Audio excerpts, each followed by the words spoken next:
Thank you for attending today's session of the PNA Advertising Symposium. We are joined by Peter Lamb, who has worked with some of the world's largest media companies and helped orchestrate some of their most impressive successes. As a strategy consultant, Peter transforms media companies to make them more efficient, competitive, and profitable.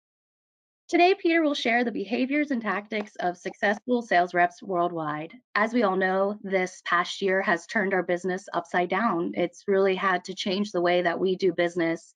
And I'm very excited, and I'm sure you all are, that we can dig in and really take some takeaways today. So, without further ado, I'm happy to welcome Peter. Jasmine, thank you very much. Matt, appreciate you inviting me. Ladies and gentlemen, good morning. We are in for a quick ride here because you can probably tell I talk really fast, and I've been asked by both Matts to really slow down.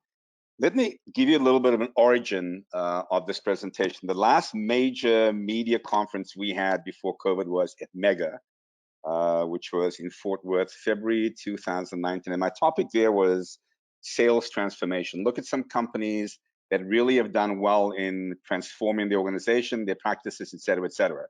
And my homework for that particular presentation was to look at some of my clients, both here, abroad, and see what they've done that was just spectacular. Those that have really kicking butt in revenue, those that were kicking butt in profit and doing well. So what I did for this presentation is said, you know what, it's been 14 months, went back to them, take a look at what's been done in the last 14 months during COVID, and see if the same criteria still apply. Okay? So what I'm going to walk you through are 5 to 6 points of great organizations that have done really well. And for those of you, probably 3 or 4 of you on this call that know me, there's always a catch, right? So there will be tests all the way through.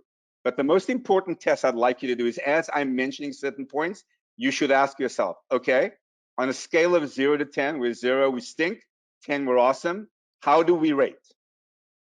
When I get to the point of what great sales reps do, ask yourself, I'm a rep, how do I rate on 0 to 10? When I get to the point on great sales managers, ask yourself, if you're a sales manager, some of your directors, some of your publishers, how do we rate with that?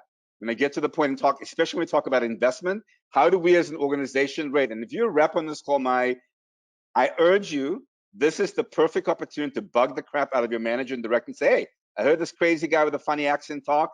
This is what organizations are doing. We should do the same. Last point, I can promise you there are a few things I'm going to say that you're not going to like. You're probably not going to say what I say about compensation. You're probably not going to like what I say about contests. But that's not the point. My job, as Matt may have told you offline, is not to make you smile and make you happy and content. My job is to challenge you, provoke you, and if you squirm a little bit around about 11:40 when I get done speaking, life is good. All right? So far, so good. Is anybody kicked out yet? Nope, everybody's still there. All right. Point number 1, great sales organizations in the world. And you ask yourself, is this my company? They're the mindset of an advertising agency. You say that slowly. Point number 1, every one of those companies that I talked that are doing really well, pre-COVID, during COVID, different parts of the world, they think like an advertising agency. So again, take 2 seconds. When you think about an advertising agency, what do you think about? Let's see. Number 1, they give me a lot of analytics. Yep, they do. Number 2, they talk a lot of being brand experts. Is that you? Okay. Number 3, it's one-stop shop. Is that what you do for your client? One-stop shopping. Number 4, they always come in teams. You never see one person from the agency show up. They always come in teams. But the most important part of an agency is they charge a lot more than you do. I did this presentation a couple of times and people say, you know what, Peter, you're right. Think about how much an agency charges and you do exactly what they do. The one thing you might not be able to do is place radio and television, but I'm sure if you live in Pittsburgh or Philadelphia, Harrisburg, you can do that. Okay, that is the crux of the agency. Now, let me back up. The priority of everything I'm going to talk about today for the next 30, 40 minutes is TLC. If you were on the call yesterday, you probably know what that means. TLC is not the Pennsylvania Association Tender Loving Care Sex Seminar. It's not it. TLC stands for Think Like the Customer. Everything I'm talking about for the rest of the morning is organizations think like the customer. Think the last time you were in a sales meeting with your manager or your publisher. How many times did the customer show up? Hey, Rob Anders, good to see you again. I just realized you was like, hey, I recognize him from somewhere. Sorry. You'll get used to my sense of humor. Rob knows that. Okay? Think. And I would say to you, if we were in a group drinking Bloody Marys or coffee, like Jasmine said, Who do you think is the best company in the world right now? And you'd say Google, Apple, Microsoft, Amazon. You could say, and you'd give me an explanation.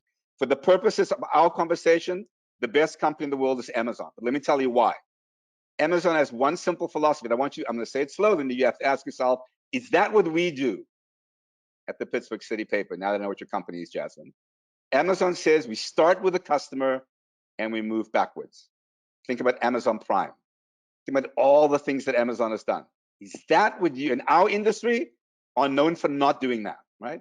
So my challenge to you, number one, everything we talk about, think about Amazon, think about what the customer really wants, and move backwards. Okay, back to the agency. The agency will always have very interesting titles. Client success engineer, customer success engineer. Okay? That's what the agency does. Our responsibility is to be like an agency to a client. I was working with a bunch of reps last week, and I said to them, tell me why, if I'm a brand new customer, I should use it. One, they put up a hand like on Zoom and said, Peter, that's easy. I am my customer's ad agency. Brilliant answer. Now, if you're a rep on this call, tell me that is the case. You are your customer's ad agency, which means you do everything for them, but you build them for it as well. Okay? So far, so good. If you were on the call yesterday, on the branded content call, and some of you from the names I saw there, I talked a lot about the Happy Meal. And I'll take 2 seconds and talk about that later in this call as well. Okay? What the ad agencies will always do, they'll give you a bundle.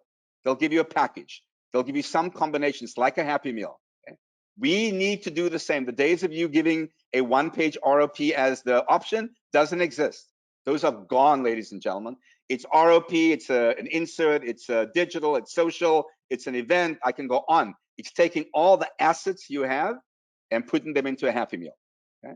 Let me say that word again, like I said to the group yesterday. Get used to using the word assets. We have assets at the Pittsburgh City paper. Don't know what they are, Jasmine. You do. Let's make sure your customers know what your assets are, right? So that's your first test. How well do you do as an agency? Grade yourself. How do we do? Come on, I'm watching you. Write it down. 0 to 10. And if I get really adventurous and I have time, I may pick on some of you to tell me what the grade is. I'm not there yet. The only people I see are Jasmine I know, Rob Andrews I know. Let's see, who else do I know there?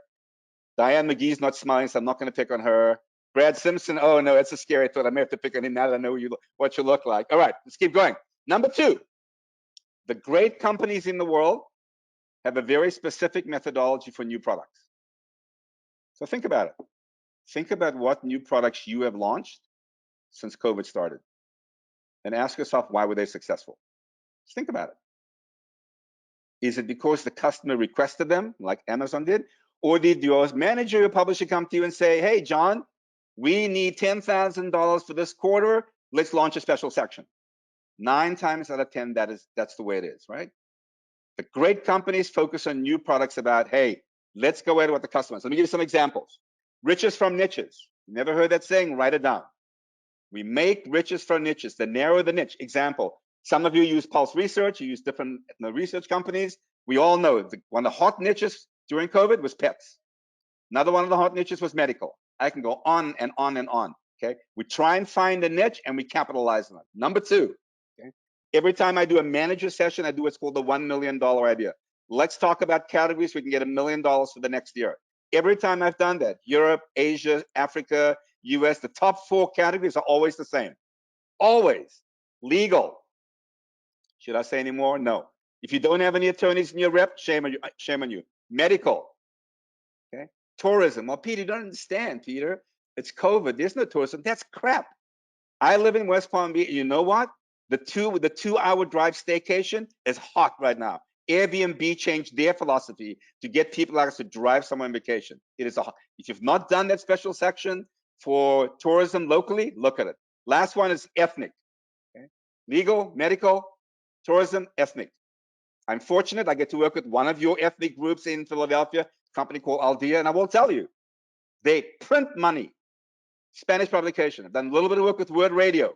If you have an ethnic group in your market, ladies and gentlemen, you heard from the black guy with the funny accent down in Florida. Understand it, because there are people and companies that want that audience. Let me say that slowly. Understand what your market is. If there's an ethnic in that market, there are certain companies that will want to reach that ethnic audience. We keep going before I run out of time. Times of India has a philosophy of new products. The rep comes to the manager and says, hey, you know what? I've got this great car dealer. They want to launch a new product. The rep does is they go to the manager, they go to the CEO and say, we've launched this new product. We'd like to do it. Okay. The rule is if you can prove that you can make $1 in the first year, the CEO said, the Matt Miller of the company says, get it done. That process took 5 minutes, ladies and gentlemen. It didn't go through marketing and finance and all that crap.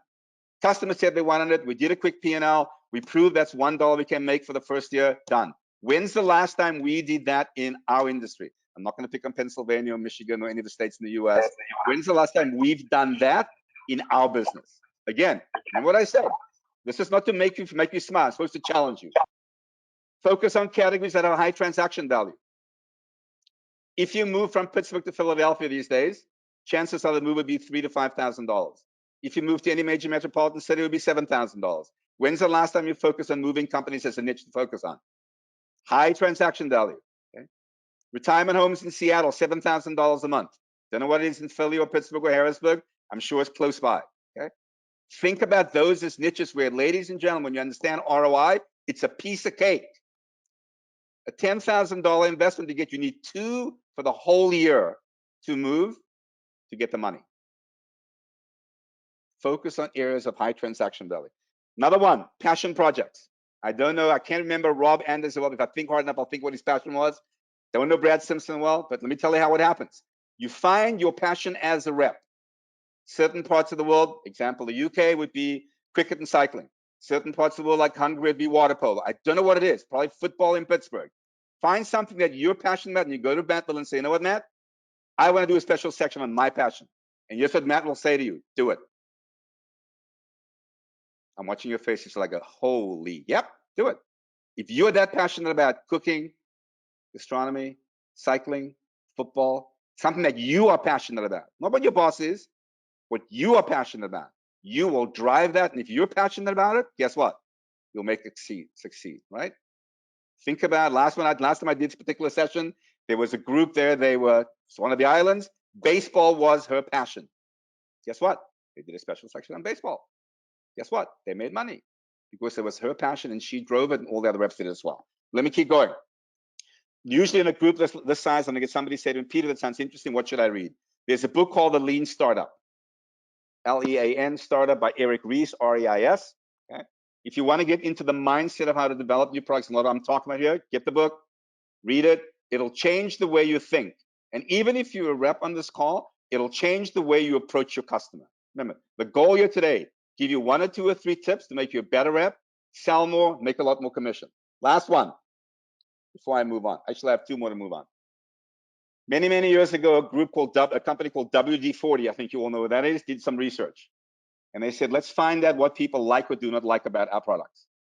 And if we have time to talk about it, we all know the answer. The answer number 1 is that stupid straw kept breaking off. We all know that was the problem with what WD-40. Guess what they did? The guy found some special glue, probably in China, cost them 10 cents, stuck that stupid straw on there, increased the price by 30%. I want you to think what I just said. They found some stupid, can't say the A word, I get in trouble. They found some stupid glue, stuck that straw on there that wouldn't fall off, and increased their price 30%. Think of any product you have today. What could you tweak? Could you tweak the color? Could you tweak the audience? That you could increase the pricing by 30%. The last thing with WD-40 is they changed the smell. It was the ladies that use WD-40 said it smells like crap, so they changed the smell. But here's my point. Reps, managers, publishers, they asked the customers what they liked. They asked the customers what they did not like. They changed. What we do as a group, which we're great at, and I'll talk about we generally, we always ask the customers what they like. We just don't give them what they want. Again, some of you are laughing. You know exactly what I'm talking about. Remember, this is all about what the customers want. Last one. If you were on my call yesterday with Julia and Jared, and you heard about branded content, understand that when I did this presentation in February of 2019, this was not on the radar. If you don't understand branded content, let me tell you, the last few contracts that were sold recently by most companies that are smaller than yours average between $7,000 and $10,000 a month on a 12-month contract. If you don't understand branded content, talk to Matt Callout, talk to Matt Miller, get the recording from yesterday, understand it, because, ladies and gentlemen, when you get the editorial side of the business, which is the dark side, because most of us are revenue people, when they work with us and we work with them, the only person that really benefits the most is going to be the customer. and the reader. And when those two benefit, guess what you benefit with? A ton more money. Okay? Grade yourself. Number 2 point. How well do we do on new products? Come on, do the grade. Come on, Janet. I'm watching you. I didn't see you write and give yourself a grade. 0, we stink. 10, we are awesome. 0, we stink. 10, we are awesome. All right, let me keep going. Number 2, the role of the manager. Okay? We give you a shock factor for reps and managers, and a lot of reps and managers on the call. Informal Peter Lamb research says that the average manager in our business around the world spends no more than 20% of their time actually in the field helping and coaching reps. I can't talk for you if you're a manager, can't talk for you if you're a rep, can't talk for your organization. Ask yourself, is that what we do? And I will tell you, ladies and gentlemen, that since COVID, it has gotten worse. Because we have our managers doing all kinds of other crap. It doesn't involve anything about what I said at the very top, which is the customer. The customer, the customer. So again, is that what I'm talking about? 2 most important meetings for the manager. I'm going to run through this. Monday morning sales meeting, without Zoom, doesn't really matter. You've got to do it.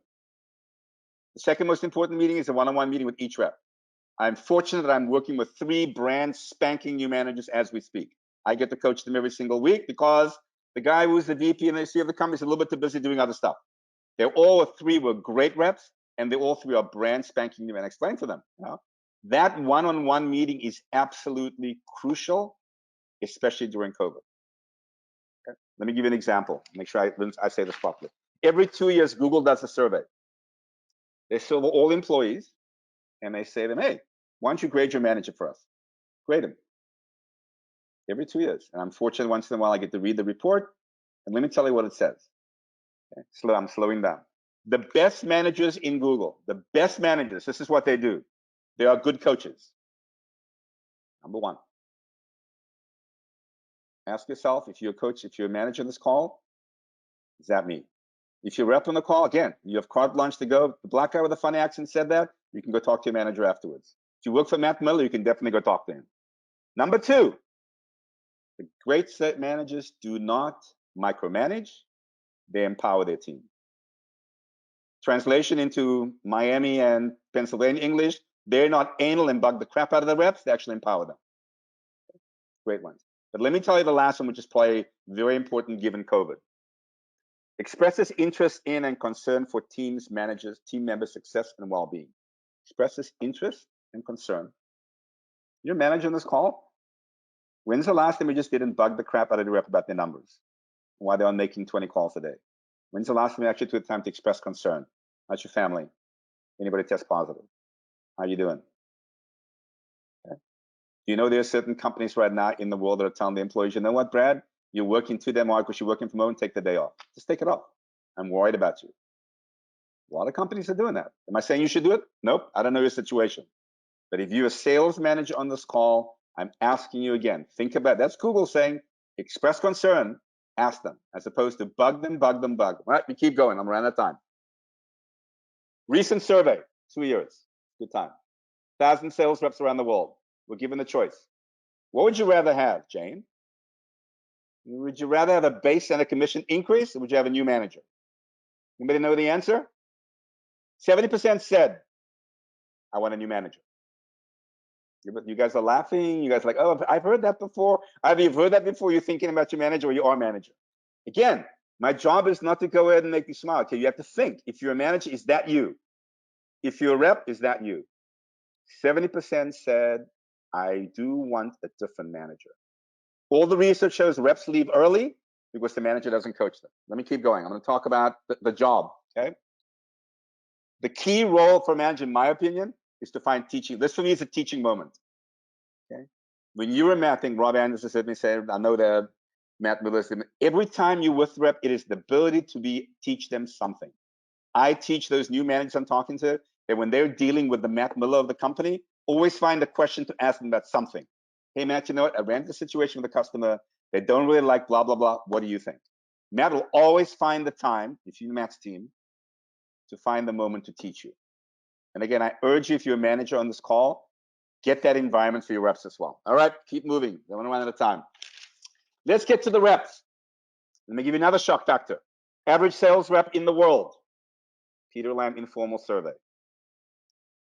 doesn't spend more than 30% of their time every single week in front of customers. Average sales rep in the world doesn't spend more than 30% of the time every week in front of customers or in customer-facing situations. We as managers, owners, publishers have been doing way too much other crap, and not the important thing. A couple of rules of thumb, because there are a lot of reps on the call. Number one, schedule a time every single day to make cold calls and prospect. I will tell you that in the last 12 months, the two most requested sessions I've had from companies worldwide are, number one, the basics of prospecting, given COVID. Number two, product confidence. And I'm going to talk about product confidence at the end. Basics of product. Why do you need to prospect? It's really simple. No, most people don't. Pick 2 hours every day, 5 days a week, 4 weeks out of the month. Usually 9:30 to 11:30, 9 to 11. Why? Because when you're calling your prospects, they are wide awake. They haven't had any crap happen to them. It's the best time. Yes, I know you're on Zoom. Yes, I know you're on the phone. Yes, I know you're not in person. Get into the habit. If you like the Steelers, I can go on and great Pittsburgh Steelers in the world. You know, you get the routine down. You wake up, and I have a rule of thumb for the clients I work with. The goal is 5 prospects a day. Anybody can get 5 prospects in 2 hours. Do the math. 25 a week, 100 a month. Should I say any more? You'll never hear a rep whine, oh, I don't have any time. I'm so busy. I have no prospects. I mean, I need you to give me some. No, they're there, ladies and gentlemen. Give you one last little tip on prospecting, because it's not on my script, and that's going to probably kill me because it's not, it doesn't even talk about it. If you want to have some fun with prospecting, say the black guy with a funny accent said, next week on Tuesday, I'm going to get in my car in Harrisburg and I'm going to drive around for 2 hours. Just drive around. Look at every billboard. Go to every 7-Eleven, Circle K, gas station. Pick up stuff. You'll be surprised what you find. Looking for prospects? Go to every Circle K, every 7-Eleven, every little convenience store. They always have some kind of something there for you to pick up. Business cards, publications that are looking to advertise. I'll give you a classic example. I did this to my client in Hawaii. Half the reps didn't do it, as usual. Half of them did it. The one rep drove around and found, listen to this, Kmart on a billboard. I've never seen that. Why would Kmart be on the billboard? They can't drive traffic, but guess what? They want a billboard. That's what she learned because she drove around. Okay? Again, a lot of reps on the call. Basics of prospecting is dedicated time every single day. Get into the routine. How you contact them, I don't really care. Email, phone. So you want to get really obnoxious, old school for the old guys on the call, which aren't that many of us there. Send them a letter. Send them a card. It will freak them out. If they get a letter or a card from Jenny, from whatever your company is, Jenny, they'll go, what is this? Hey, you know what? Curious to talk to you. Can I set up a time? Nobody gets letters. Your job is to be different. If you're a rep, my job is to teach you how to be memorable. You do things that the other people don't do. Okay, sidebar. Average customer, small, medium business, sees 16 to 18 sales reps a week selling them some crap. Anything. Insurance, blah, blah, blah, advertising. They sell them something. What is going to make my friend Mike Joyce, who's not going to smile even though I pick on him, what is going to make my friend Mike Joyce memorable? So when he calls back, the gatekeeper, Mike, hey, I remember you. Yeah, hold on for a second, I'll put you through. Hey, Chris, I remember you. I'll put you through. Biggest question, how to get past the gatekeeper. When you're memorable, life is good. Again, go ahead, give yourself a grade. Everything Peter said there. Regular time, what do I do? How do I practice? No, is that what I do? Me personally as a sales rep. Let me keep going. All right, let me go back to TLC number 5. I put this in there 3 minutes ago. You're making a call in a big company. The person who runs the company is absolutely anal. Background as a CFO. You've been there 3 or 4 times. You have no luck. What do? I'll give you the answer. You think like the customer. You take your CFO with you. Peter, you don't know my CFO. I don't care what your CFO thinks. He counts the beans. Guess what? My client did that. She was the CEO. She took her CFO with her. They closed the business. Why? The first 5 minutes, they talk crap. The next 25 minutes, they talk CFO stuff. You think in terms of your customer, you get it. If you're a sales rep on this call, I'll give you 2 wonderful examples to think about. It's just what you would do. You're making a sales call, prospecting, you want to, and this is face-to-face, you want to set up a time. What most of us do is we say, I'll call you, when's a good time, when can I get, and we know if we try and get back in touch with them and we never hear from them again, they will just vanish. This is what she did. She took her phone, I have my phone in my hand, What did the customer do? Customer took his phone. So boom, boom, boom. Schedule the appointment right there and then. There was no issue getting back then, number one. Number two, same rep.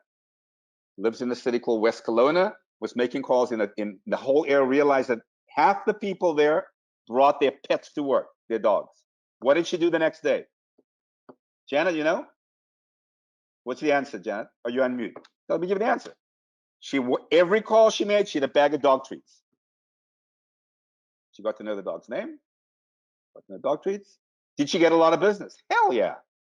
Could she sell anything? She wasn't the best rep in the world. Irrelevant. She developed the relationship and she was memorable. She never had a problem getting back in there. Okay? As long as you're thinking like the customer. Again, I want you to think about what I just said. When's the last time you actually, if you can make face-to-face calls there, when you know your customer gets to work at 7 o'clock in the morning and you know that's a great time, when's the last time you actually showed up there with his or her favorite coffee? Do you know what his or her favorite coffee is? Guess what? If you did that, knowing full at 7 in the morning, if they're taking it, like, if they do that, take the kids to school and they're there and you show up with their favorite coffee, you have a customer for life. Think like the customer. All right, let me move on before I run out of time. The last point, which I'm going to try and spend a little bit of time on. Okay? The great companies in the world invest in their people. Now, they could say easy things like they invest in CRM systems and that, yeah, but I'm not talking about that. Okay? They invest in the people that are on this call. Number one, give you an example. The saying since COVID has been, we never waste a good crisis. Let me give you some things that have been invested in. 2 of my bigger clients have changed the sales force structure of their company. Am I telling you to do that? No, your call. One of them went to category selling. The other of them went to hunter-gatherer. You're managing this call or you're publishing the call, it's up to you. Okay? Both of them are doing really, really well, but they thought, you know what? This is the right time to do that. 2 of them went ahead and changed the compensation plan. Why? They wanted to make it richer for commission, so the reps can get more commission on new business they brought in. They made it more new business focused. Say it again. One of them added a whole new line of structure called, what I said earlier on, a customer success engineer. Why? My customer said, Peter, I heard you loud and clear about reps and managers not spending time in the field. So what I'm going to do is I'm going to have somebody take care of all that crap once the customer's been sold. So you've sold it, Sherry, it's done, and you go, boom. But the customer service engineer does one thing more. They help with the research, they help with the PowerPoint, they help with everything up front and everything out. Your job then as a rep is purely to be on the call and sell. Purely. I want you to think if you're repping this call. Wow, how cool would that be? Don't have to do any reports. Don't have to go and do all this crazy stuff that sucks up all my time. All I really have to do is go in and spend time with customers. All right? Let's talk about team leaders. Is it time for your company to have a team leader? What would happen if we had one rep there that still was a rep and then go ahead and actually would go ahead and help lead some of the other reps as well? Again, it's the perfect time to relook at what you currently have to make it better. Hiring. Is it a good time to hire? Yes, it is. Peter, I can't find people anywhere. Crap. There are people everywhere to be found. Best one for today, offer somebody a bounty. If you refer somebody to work with us and they make it through 90 days, pay them a bounty.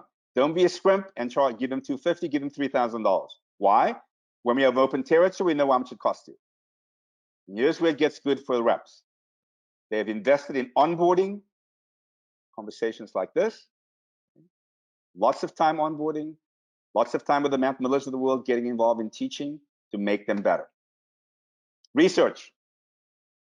This is one where you have to do your homework. You have to give me an answer and grade. Have any of you listened to any Burrell's webinars lately? If you did, raise your hand. I can't see. Matt did. Jane did. Mike did. Rob did. Excellent. Ladies and gentlemen, if you're a professional athlete, you just flunked it.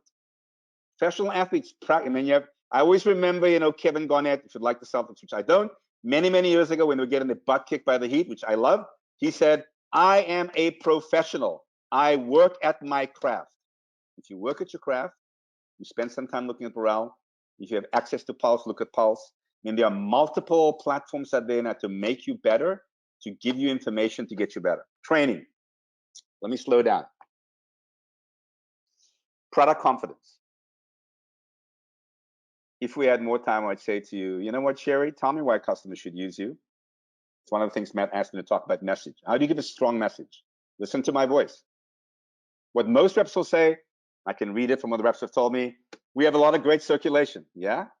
If we were doing this live, I'd have my friend Matt Callout over there have a big sign that says, so what? And have my friend Brad Simpson there and another sign saying, bullshit. And I'll have Mike Joyce have another sign saying, who the hell cares? Because you've just given the customer a feature. Customer doesn't care. You have circulation, tough. We have so many uniques, tough. What they want to hear is, Rob, what that means to you is, boom. Give you a great example. Most of you say to your customer, we are a multi-platform company. We are cross-platform. Let me give you perspective, ladies and gentlemen. I'm South African. When you use the word platform, I think I'm standing at a train station. Now, obviously, I'm being ridiculous, right? But my challenge to you is put it in terms of words that makes it simple for the customer to understand. Let's talk more about messaging before I run out of time. Why use us? Well, we told the important things, but this is the most important thing I would say to you. Slow your voice down and say, my name's Jessica. Number one reason, pick your biggest customer that you have at your paper, the Pittsburgh City paper. Let's just say it's Citibank. Well, you know, Mike, we have a great bunch of customers that have used us for quite a while that have had great success. Let me give you an example. You know Citibank? Yeah, they've been using us and they do this. Really, Citibank uses you. So you use one big account and use one. So, well, you know the mom and pop grocery, they've been using us and this is what they do. Oh, translation. You're not the only, can't say the bad word, you're not the only dumbass that's thinking of using us. We have this whole variety of customers that use us already, big and small. Automatically, when you say that, they think FOMO. That's not a bad word if you've never heard it. FOMO stands for fear of missing out. Hey, if Citibank uses it and the grocery store uses it, why am I the only dummy that's not going to use it? They don't want to miss out. They'll get on board. Always use a testimonial. That's one more important thing to use in the messaging. Jessica, no, the most important reason why you should use us, and watch me when I do this on the call, is me. And they're going to go like this. This is the time you can be arrogant and boastful and all the big English words. I've been doing this for a while. I've had lots of success. This is what I've done for some of my clients. Boom, boom, boom, boom, boom, boom, boom, boom. Listen to my tone of voice. It's not being obnoxious. It's being confident that the major reason they want to use you besides all the assets you have is you. And you talk about that. In the tone of voice, I'm talking about it to you. You want to use us because I give this kind of service. I have done this for Citibank, blah, blah, blah, blah, blah. Nothing wrong with that at all because you're not lying. You're not BSing. You're telling the truth. Okay. That's what makes us great. So, I mean, the questions you want to ask yourself, and if you want, you can send it to me and Matt can send it to me is one, why should a brand new customer use you? Two, what makes us great? And every single time you get in a sales call, you actually want to put that in there. Every single time you want to put that in there. Okay. Last one, investment. What else do good companies invest in? They invest in contests. Now, for some of you on the call, I can't see all your faces. You're probably going to go, oh shit, I don't want to hear that. Yep, you don't. The crazier the contest, the better. The crazier the contest, the better. So let me give you some examples. Number one, I've done a lot of work in Saudi Arabia over the years. For those of you who don't know, until 2 years ago, ladies in Saudi Arabia couldn't drive. So if my friend Jenny wanted to have us make a sales call, she would need somebody to pick her up, a man, drive her to the appointment, and sit with her if she's making a call, another man. She couldn't take her kids to school. That's just the way it was. That's the way Saudi Arabia was. So what do? We designed a contest. There were 3 female reps in this particular company. We looked at their quarterly budget, increased it by 50%, and said, if you hit the 50%, what do you get? You got a car, and you get a driver for a year. Do you think that all 3 hit it? Absolutely. If you're a sales manager on this call, publisher, your job is to think about your team. Look at your team on Zoom, whatever you have, and ask what motivates Jenny Lisko? No? What motivates Sherry? What can I do that'll make her do more? Another great example. Let's just pick on Jessica. She's right in front of me. My client who I'm talking about was the VP, big company, VP of sales. Her claim to fame, joking when we were drinking Bloody Marys, is that she actually had 250 pairs of shoes. She was a shoe junkie. So what do? Quarterly number, increase at 50%. If you hit that number, 2 first-class tickets to Paris, 7 days in hotel, $10,000 spending money. Did she hit it? Absolutely. But let me explain what happened. The total cost or investment of the entire package for her was 75 grand. The increase in revenue she had to do, 1.1 million.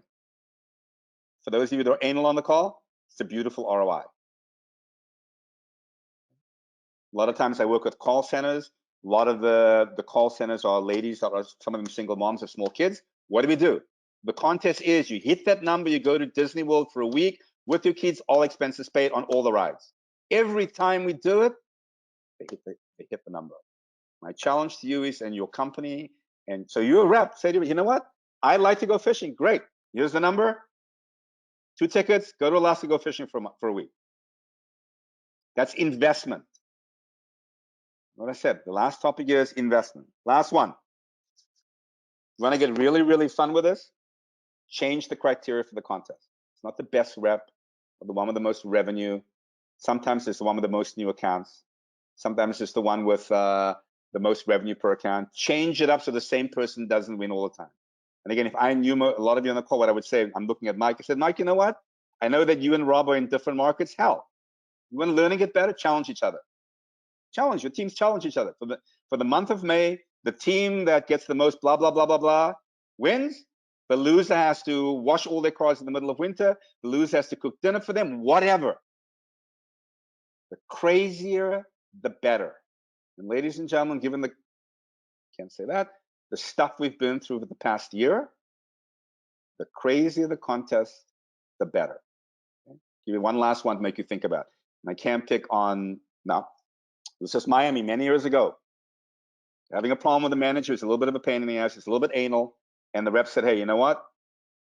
We will make our 4th quarter number as a team on one condition. We hit the number, we get to shave your head. Now, most managers would say, right. No, he said, yep, done. And guess what? They hit the number and they shaved his head and they took pictures and they put in, I can go on and on and on. But that's the point of contest. It's not just an investment in the money, it's the investment in your time to think about what would motivate Jane and Jenny and Jasmine and Mike and Jessica so much that when it's Friday at 2 o'clock and they go, I can't wait to just get up these Zoom calls and put it on mute and go hang out. They said, nope, I'm going to do more.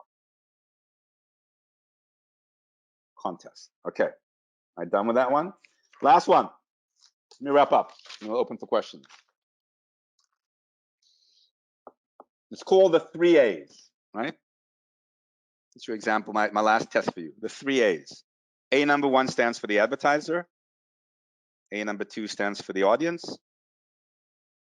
A number 3 is the ability to execute. And even if you're a rep on this call, I want you to always remember the 3 A's. For the managers on the call, that's what every new initiative you do, give yourself the 3A litmus test. Always thinking of all. And ladies and gentlemen, if you don't use the word audience at least 10 times on a sales call these days, kick yourself a couple of times, smack yourself a couple of times, because what those people out there, what those advertisers want today, they want your audience. And our job is to deliver the audience to them. The ability to execute, I challenge you to be honest about that. Ask, hey, you know what? Can we pull off what Peter said? You know, can we actually go ahead and have a contest like that? Yeah, you know, give it a shot. I will tell you, give it, especially what we've all been through the past 14 months of COVID. The contest is the best way to pull it off. But here's what normally happens. And I had this call this morning with a client that said, you know what? We started this contest and then it fizzled because nobody got updates and nobody did this, nobody did that. Mr. Manager, Mr. Publisher, Mr. Ad Director on the call, that's your job. Your job is to know your people so well that you design a contest for them individually. The days of doing big contests where it's annual and that, you know what, those, ladies and gentlemen, are almost passé. We have a lot of millennials coming to the industry. They don't think like that. They think, hey, you know what? I hit my goal on Thursday. Can I get Friday off? Yes, you can get Friday off. Really? Yep. Go drink starting at 5 o'clock in the morning. Knock yourself out. Yep. We're having millennials come into the industry and they think not like we do. differently. Our job as leaders in the industry is to make sure we keep them and entice them and make sure they do well. Okay, so let me wrap up with that. Not asking that messaging. Every time there's a message, I want you always to remember, always end with the presentation to your customer. The most important reason why you should be using us and take this proposal is me. Me. I am the guy. I am the gal that's going to handle all this, follow up, et cetera, et cetera, et cetera. And a lot of you in this call, I can see your faces going, there is no way in hell I'm going to do that. Just try once. You'll be surprised, you'll shock, because again, the other 16, 17 reps will never do that. Your job, get it done. All right, questions? How do I do on time? Like that. Matt, anything in the chat? Or did I shock everybody? Which is the way Jane's looking, I probably shocked a few people. Nothing in the chat yet, but I think everyone's been raptly listening to you. So if folks have questions, Peter, if you're okay with them, if they're on video, just asking to you, or they can post them in the chat. No, of course. Video's either way is perfectly fine. So that way I can see what look and pick on them. now you just scared them away from turning their video. Oh, come on. I'm far away. I can't pick on anybody. Come on. So you know what? If you're not going to ask me a question, I'll ask you a question. Because that's I'm known for doing that. Jessica, what's the biggest lesson you learned today?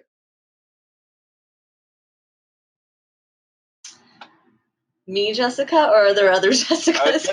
That was, yeah, you know what we call that? I hate being put on the spot.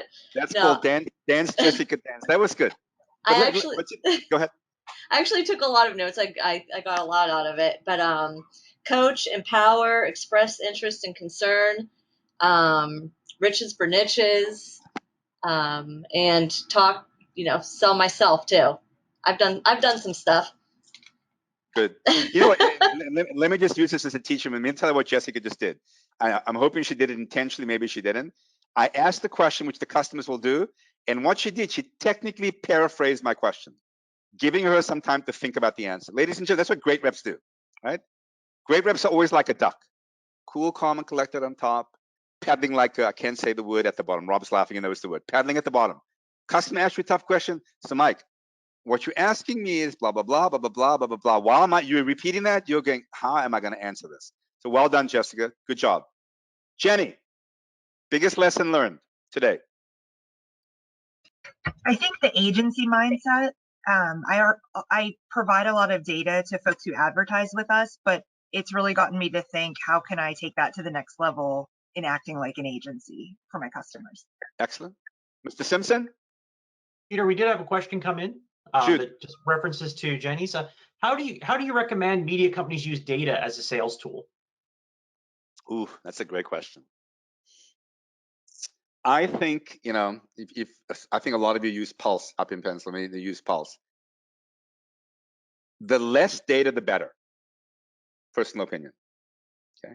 However, if you have a client who's got the agency background, then you want to go ahead and use data. Because I will tell you, a lot of clients that are small, medium businesses, data absolutely overwhelms them. When you get too past the weeds, they go, you have to watch their face, it goes blank. However, so again, it's always thinking like what's the customer want? What have they said to you? And it all starts with the questioning. When you've asked them questions about their business, they'll tell you, or they'll say to you, so how many people read the paper? That doesn't happen anymore. Personal opinion, the less, the better. The only time I use data in a presentation is to actually accentuate a point I make. For example, on the branded content, yes, let me tell you what Borrell survey said. Okay, Borrell survey said the market for branded content is X. 40% of businesses are going to spend more money. I can go on that. They go, oh, again, anytime I get them to feel like FOMO, that's when I use data. Great question, though. Another question we had in there, you framed two questions. You focused on answering on any sales call. First one was, why should a brand new customer use me? What was the second one? What makes us great? Another question came in. When should you fire a client? Yes. Yes. It's a great question. Wish you could tell me we asked that. The easy answer, or the simple first step is, when it gets out of control language-wise, and they're being a little bit obnoxious and nasty in that, then it's done, right?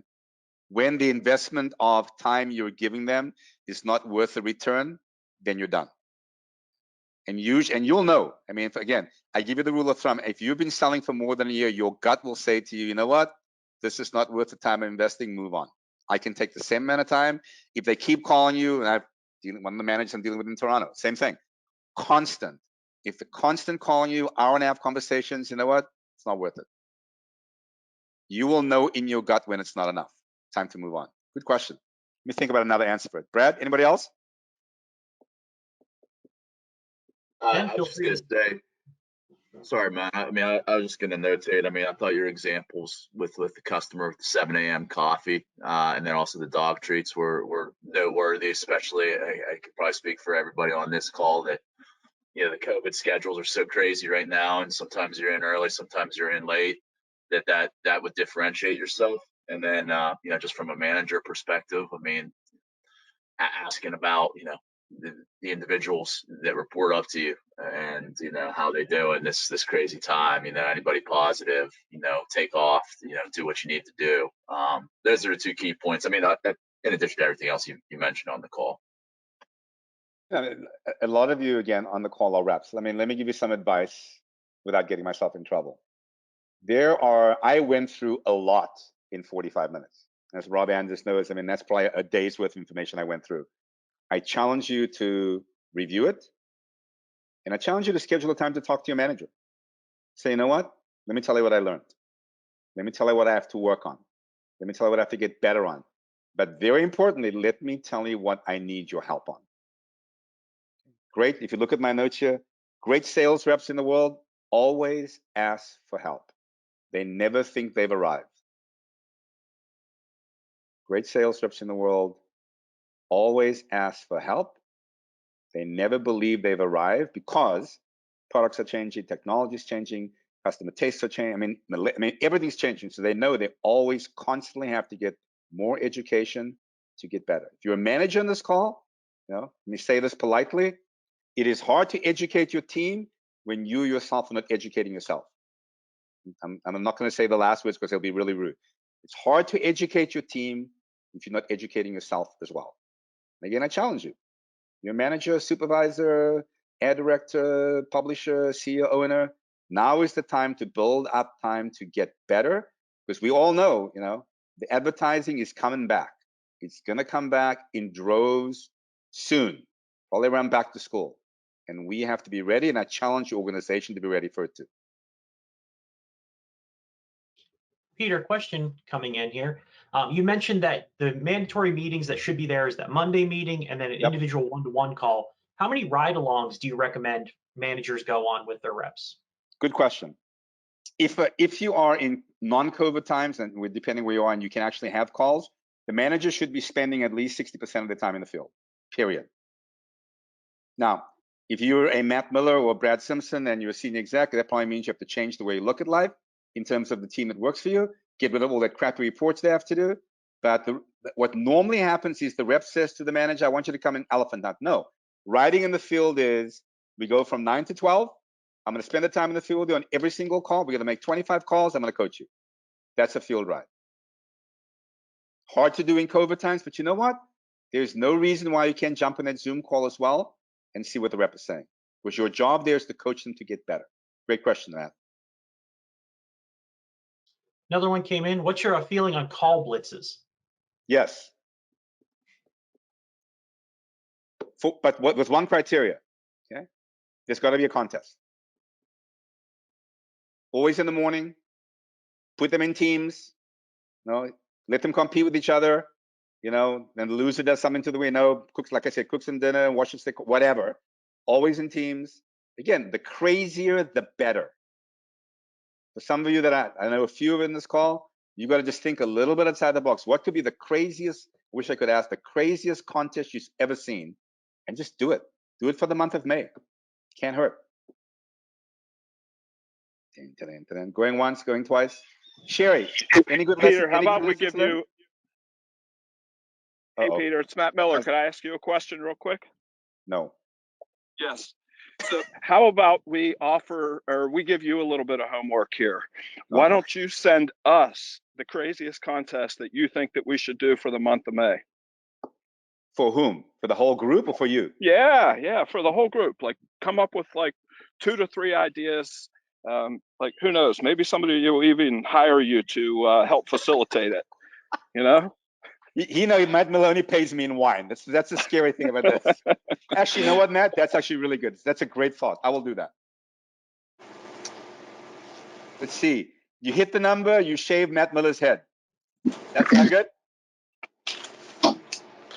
Got very quiet up there in Pittsburgh all of a sudden. I can do that. I'm in. Oh, I'm all in for shaving his head. I'm in. My head is too big and it's not really round. I'm I'll thinking take Rob care of Winters that. though Rob would step up and handle the head shaving part. I'll shave his head too. But I, ladies and gentlemen, I want you to hear and watch how many of you smiled, right? That's what a contest needs to be. People go, oh yeah, I can't wait.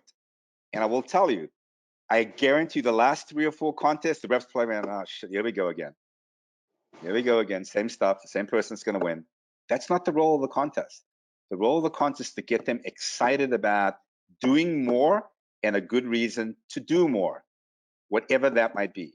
And think of crazy stuff. COVID's opening up, fishing, Disney, wine tour. I'm not gonna go on and on. It doesn't have to be money. And let me just sidetrack for the last second before I run out of time. In the call center telemarketing inside sales world, I always ask this question.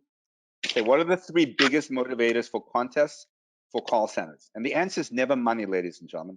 And I've done the survey multiple times, multiple areas in the world. It's always the same. The number 1 motivator for inside sales reps is time off. Time off. Hey, eat your goal by Thursday, you get Friday off. The number 2 motivator for inside sales reps, food. You're laughing. Most call centers in the world don't allow them to bring food in. So what do? We hit the number, we bring in lunch on Friday afternoon for the whole team. Simple. So again, I challenge you. The number 1 and 2 are not money and not recognition. For inside sales rep, time off. Again, my challenge is for your group, if you're a manager, what would be the motivation for each of them to do more? What would be the motivation for each of them to do more? Carol, how about you? What would motivate you to do more? Carol D'Angelo. Shaving Matt Miller's head. I thought I already cleared that up. That's why I wanted to make sure. That's why I asked you to say it again. Okay, yeah, 100%. That's what I want to do. Okay. Going once, going twice. Any last questions? I'm at the top of the hour. Matt Miller and Matt, they have my email. If I can be of help, if you have any other questions, and thank you for letting me pick on you. It's I wish you all a very good rest of the day. And I will give Mr. Matt Miller some great ideas how to shave his head. Mr. Simpson, talk to you soon. And going once, going twice, Mr. Callout, it's all yours. Actually, I'll pass it over to Jasmine to close us out today. All right. Well, thank you everyone for attending today's session, and thank you to Peter for sharing such valuable information. I know we all took really great notes, and we have really great action items that we can put into place as early as this afternoon. The next 2 sessions in the advertising symposium are best practices for optimizing your programmatic campaign, starting at 10 a.m. tomorrow on Wednesday, followed by build better relationships with advertising agencies and boost your share of the advertising business at 3 p.m. the same day. If you have not registered for these sessions and would like to attend, please contact the Pennsylvania News Media Association by emailing events@panewsmedia.org or visiting the PNA website contact page. Thank you all. Thank you, everyone. Goodbye, everybody. Be safe. Ciao.